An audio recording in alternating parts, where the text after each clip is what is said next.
ब्रह्म महामहिमाले सदगुरु ब्रह्म महामहिमाले विश्व ब्रह्मांड मंगल ब्रह्म महिमाले जन्म जन्मांतर सर्व ज्ञान दूर करंतु ब्रह्म महिमाले अलेख धर्मर महिमा अटई अपार वर्णन कर न पारे देव शरणर अलेख ब्रह्म महिमा महिपरि आसी सत्य सनातन धर्म दिले तो प्रकाशी सही सत्य धर्म नावे बसे जो जन निश्चिंतरे से हो जाने धर्मर लक्षण लक्षण लक्षित जेबे अटई धार्मिक संसारर अनित्यता करई विवेक भक्ति विश्वास रुचि न हेला विषय संसार प्रति जे हेला वैराग्य उदय वैराग्य लक्षण हेले संपूर्ण धारणा टूटी जाए मोहमाया संसार बंधन प्रभु कृपारे पूर्व सौभाग्य बलरे बाल्य काल साधु संग मिलिला सत्वरे सुसाधु संगरे चित रहिला निरत महिमा धर्म विश्वास होइला निश्चित सिद्ध साधु मन महाप्रभु को आज्ञारे संन्यास पंथरे मुक्त कले सुविचार प्रभु को कृपारे सिद्ध जनक संगरे आत्मा ज्ञान धर्म दीक्षा मिलिला सत्वरे सही विद्या बोले ग्रंथ शास्त्र अनुमतरे गुरु आज्ञा सम्मिलित सुअनुभवरे संपूर्ण होइला जो ग्रंथ कलेवर सिद्ध साधु भक्त करे दिले उपहार महाप्रभु परम ब्रह्म महामहिमाले पूजा गुरु की कीजिए सब पूजा जहि माही पूजा गुरु की कीजिए सब पूजा जहि माही जब जल सींचे मूल तरु शाखा पत्र लगाही गुरु भक्ति के विषय में दो शब्द व्यक्त करना चाहते हैं। संसार में अनेक किस्म की पूजा हो रही है लेकिन गुरु पूजा को श्रेष्ठ मानकर संसार में अनंत जीव उद्धार की ओर अग्रसर हो रहे हैं क्योंकि कहा गया है गुरु ईश्वर एक ही करी जानी दूजा सा बाकार आप मिटे हरि भजाए तो पावे करता गुरु और ईश्वर को एकाकार भाव से संत महात्माओं ने स्वीकार किया है। इसलिए गुरु को न मनि व नर गुरु की साक्षात ईश्वर ये भाव को क्रिया में भी कहा गया है क्योंकि गुरु शब्द जो है वो शब्द गुणातीतम रू शब्द रूप वर्जितम गुण रूप द्वैर नास्ति तस्मै श्री गुरुवे नमो नमः क्योंकि गुरु को मूल समझकर गुरु भक्ति को श्रेष्ठ माना गया है।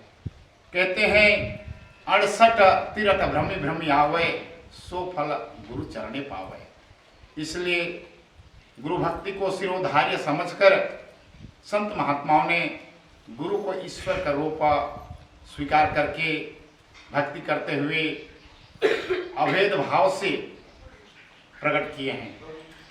बच्चों को जब पढ़ाया जाता है तो कहा गया है गुरु गोविंद दो खड़े काके लागो पाओ बलिहारी गुरु आपनो गोविंद दियो बताओ। इस जगह में गुरु को भगवान से भी उत्तम स्थिति दिया गया है, बड़ा माना गया है क्योंकि गुरु की कृपा से ही भगवान की प्राप्ति होता है। ऐसा समझकर गुरु को श्रेष्ठ जगह दिया गया है। लेकिन जब संत महात्मा अध्यात्म में प्रवेश करते हैं तो ये भी कहा गया है कि गुरु बड़ है गोविंद ते देखो मन में विचार हरि सिर जेते आर है और गुरु सिर जेते पार।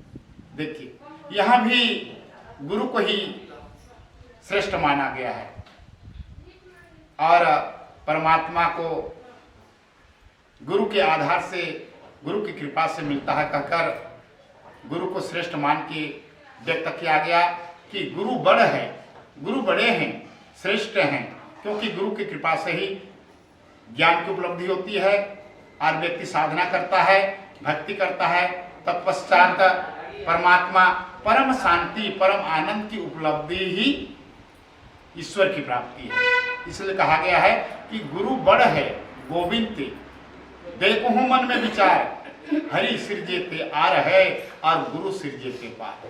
भगवान जिसको जन्म दिया है, संसार माया मोह के संसार में व्यक्ति का आगमन होता है और इस माया मोह के संसार से पार करने के लिए गुरु का आशीर्वाद, गुरु कृपा बहुत जरूरी है। इसलिए संसार सागर से पार होने के लिए गुरु की कृपा को विशेष स्वीकार किया गया है। लेकिन जब भक्ति करते करते व्यक्ति द्वैत से अद्वैत की ओर पहुंचता है तो उस समय संतों ने स्वीकार किया कि गुरु ईश्वर एक ही करे जानी। गुरु और ईश्वर दोनों को एक ही स्वीकार किया गया, क्योंकि गु अंधियारी जानिए रू कहिए प्रकाश, मिटे तम अज्ञान का गुरु शब्द है दास। गुरु की कृपा से जन्म जन्मांतर की जब तक अज्ञान नहीं मिटेगा तब तक अपने अंतरात्मा में आत्म स्वरूप, आत्म स्थिति का बोध नहीं हो सकता, क्योंकि संसार में दो ही सत्ता माना गया है। गु अंधियारी जानिए, ये त्रिगुण में शरीर को गु शब्द से संबोधन किया जाता है और रू शब्द जो है चेतन आत्मा को माना गया है। गु अंधियारी जानिए रू कहिए प्रकाश, मिटे तम अज्ञान का गुरु शब्द है दास। जब तक गु माने अंधकार, त्रिगुण में संसार में आसक्त रहेगा तो तब तक अंतरात्मा में जो चेतन शक्ति है, आत्म शक्ति है, उसको नहीं जान सकता। और जब अनासक्त हो जाएगा, आसक्ति रहित हो जाएगा, कल्पना रहित हो जाएगा तो गु से पार होके रू में प्रवेश करेगा। वह जड़ और चेतन दो सत्ता है, स्व और पर। स्व माने आत्मचेतन और पर माने प्रकृति चेतन। स्व अर्थात कि अपने आप में स्थित होना, अपने आप में प्रतिष्ठित होना, अपने आप को स्वीकार करना और अपने आप के स्वरूप में स्थित होना ही आत्मभाव है। उसी को आत्मज्ञानी, ब्रह्मज्ञानी माना गया है। इसलिए गु शब्द से आगे बढ़कर रू शब्द जो चेतनात्मा है स्वशक्ति में प्रतिष्ठित हो जाता है, तब वह गुरु भक्ति में प्रवीण होके अपने आप को आत्मचेतन स्वीकार करता है। इसलिए कहा गया है कि जब तक व्यक्ति स्वस्वरूप में स्थित नहीं होगा, अपने आप को नहीं पहचानेगा, अपने आप पर विश्वास नहीं करेगा, खुद में विश्वास ही खुदा में विश्वास माना जाता है। इसलिए पर को त्याग कर जब तक पर का उपेक्षा करेगा और स्व में प्रतिष्ठित जब तक नहीं होगा तब तक वह अपने आप को नहीं पहचानेगा। खुद को जो नहीं पहचान पाएगा दूसरों को भी नहीं पहचानेगा। खुद में जिसको विश्वास नहीं है वो दूसरों में विश्वास नहीं कर सकता है। इसलिए अपने आप पर विश्वास करना, उड़िया में भी यही कहते हैं कि आपे को चिन्हिले संशय टूटी वो फीटी वो माया बंधन। तो अपने आप को पहचानना, अपने स्वरूप का बोध होना, ये संत महात्माओं का आदेश है। पारखी संतों ने भी यही आदेश दिया है कि अपने को पहचानो, अपने को ढूंढो, अपने को स्वीकार करो और अपने आत्म स्वरूप में स्थित हो जाना ही अपना परम धाम पहुंचना है। इसलिए गुरु भक्ति का आश्रय लिया जाता है। तो संतों ने कहा है कि गुरु और ईश्वर दोनों एक ही हैं, क्योंकि त्रिगुणमय शरीर के अंदर जो चेतन आत्मा है, जब तक शरीर एक देहो तिल सर्व पाए, जब तक शरीर नहीं है तो उस चेतन आत्मा को शरीर है तब तक हम उसको ध्यान के द्वारा, भक्ति के द्वारा और सत्संग के द्वारा जान सक रहे हैं। इसलिए शरीर एक आवरण है और शरीर का जैसे घर और घर का मालिक, गाड़ी और गाड़ी का ड्राइवर, ये गाड़ी है शरीर और अंतर में चेतन आत्मा जो है वो ड्राइवर है।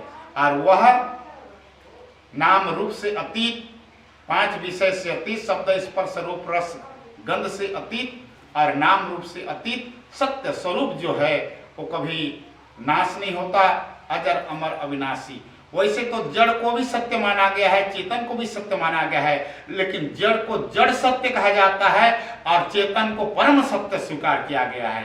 सत्य तो दोनों ही है, क्योंकि जड़ भी अनादिकाल से है और चेतन भी अनादिकाल, दोनों की अवधि अनंत बताया गया है। संत प्रवीर अभिलाष साहेब के शाश्वत जीवन पुस्तक में प्रथम में ही लिखा गया है कि जड़ और चेतन अनादि काल से है, क्योंकि जड़ को भी सत्य स्वीकार किया गया है और चेतन को भी सत्य स्वीकार किया गया है, लेकिन जड़ सत्य है और चेतन परम सत्य है। इसलिए परम सत्य हमारा स्वरूप है, हमारा आत्म स्वरूप है। और अगर बाह्य रूप में देखा जाए तो प्रथम गुरु माता पिता, रक्त बिंदु के विद्याता, प्रथम गुरु माता पिता ही माना गया है। दूसरा गुरु सुयनदाई जो गर्भवास की करे सफाई, तीसरा गुरु जो नामकरण किन्हा ग्राम ग्राम पुकारे नामा, चौथा गुरु जो शिक्षा दिन्हा जग व्यवहार सब रहस्य चिन्हा, पांचवा गुरु सर्व भ्रम तोड़ा ओंकार से नाता जोड़ा, छठवां गुरु सार शब्द लखाया जहां का जीव तहां पहुंचाया। ऐसे करके 7 गुरु संसार में माना गया है। जो सत्य स्वरूप को लखा दे, सत्य स्वरूप की स्थिति का बोध करा दे, अपने निज घर पहुंचा दे, उसी को सदगुरु माना गया है। अगर संसार में हमें गुरु पाना है तो माता पिता से लेकर जो 7 गुरु की हम व्याख्या की, 7 गुरु को संसार में भी स्वीकार किया गया है। तो प्रथम गुरु माता पिता, क्योंकि उड़िया में कहा गया है माता पिता ठारू बड़ो देवता के स्वर्ग राइजे नहीं तांकोरी आशीष सहाय का सीना विपा तुम करी बापाई। इसलिए माता पिता की कृपा के बिना संसार में हमको जगह भी नहीं मिलेगा। माता पिता की कृपा से हमको संसार में जगह मिला है, जन्म लिए हैं, और माता पिता की कृपा से ही व्यक्ति आगे बढ़ता है और माता पिता की कृपा आशीर्वाद फलीभूत होता है। इसलिए कहा गया है माता पिता ठारू बड़ो देवता स्वर्ग के धाम में भी नहीं है, तांकोरी आशीष और सहाय का सीना।